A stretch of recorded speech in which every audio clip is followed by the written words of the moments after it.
Class 11th में सबसे महत्वपूर्ण कोई चैप्टर है तो वो है मात्रक और मापन। उसके बाद है वीमा वाला चैप्टर। वीमा वाले चैप्टर में वीमा के अनुप्रयोग में 3 प्रकार के अनुप्रयोग हैं। 3 प्रकार के अनुप्रयोग में जो सबसे आखिरी अनुप्रयोग है जिसमें आप किसी एक भौतिक राशि का किसी अन्य 2-3 भौतिक राशियों के बीच में संबंध स्थापित करते हैं, उसका मैंने क्लास में कराया हुआ है। ठीक है, तो उसी कॉन्सेप्ट के ऊपर जिसमें आप किसी एक भौतिक राशि अगर वो किसी अन्य भौतिक राशियों पर निर्भर कर रही हो, ऐसा सिर्फ पता हो आपको, तो आप उसका अन्य भौतिक राशियों के फॉर्म में उसका सूत्र निकालते हैं। ठीक है, तो उसी कॉन्सेप्ट पर आधारित ये प्रश्न है और इस प्रश्न को हम लोग करने जा रहे हैं। तो आप कॉपी कलम निकाल लीजिए और इस प्रश्न को समझ करके कर लीजिए। ठीक है, तो चलिए शुरू करते हैं।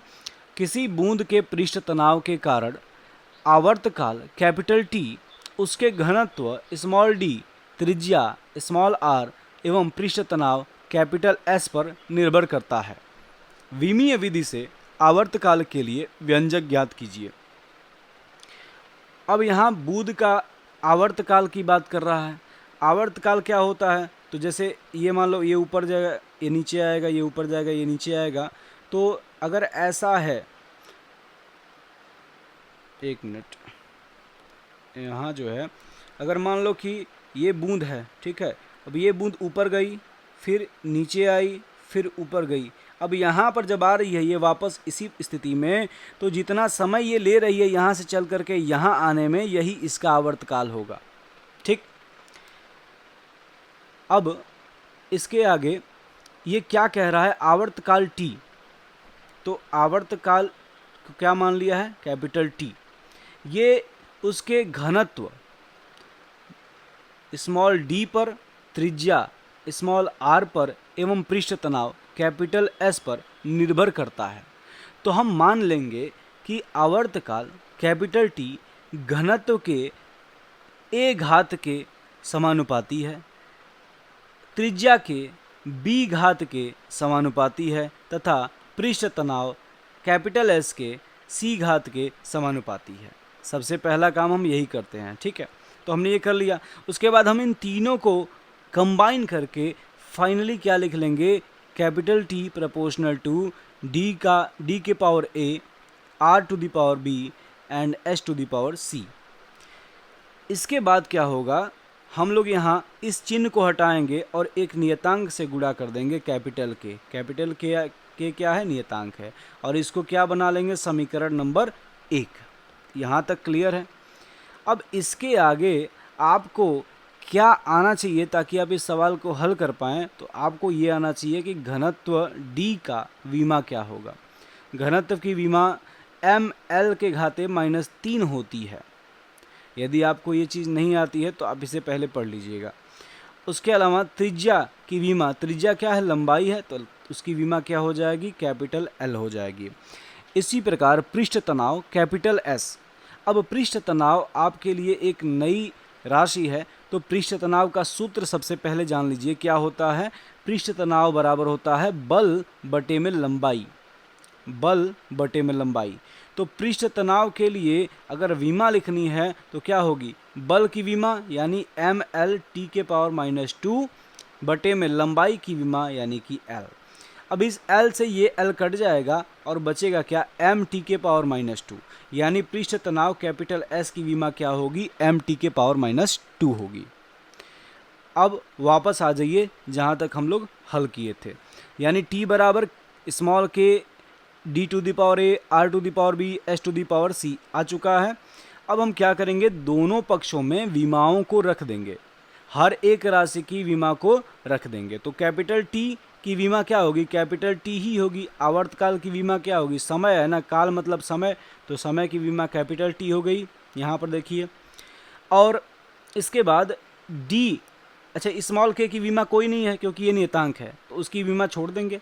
स्मॉल डी की विमा, तो डी की विमा हमने देखा था, डी क्या है, घनत्व है, और घनत्व की विमा ml के पावर -3 होगी, इसके पावर a हो गया। उसके बाद आर की विमा l हो गई, l to the power b हो गया।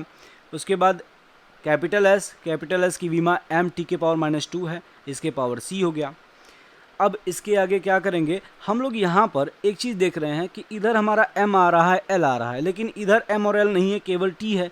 तो हम क्या करेंगे, यहाँ पर मान लेंगे m to the power 0, l to the power 0, और m और l के पावर अगर 0 है तो इन दोनों का मान 1 ही होगा, इसलिए कोई प्रभाव नहीं पड़ेगा इसके मान पर। लेकिन हम इस प्रकार लिख सकते हैं क्योंकि आगे हमें घातों की तुलना करनी है। तो m के घाते 0 इंटू l के घाते 0 इंटू टी के पावर 1 लिख लिया।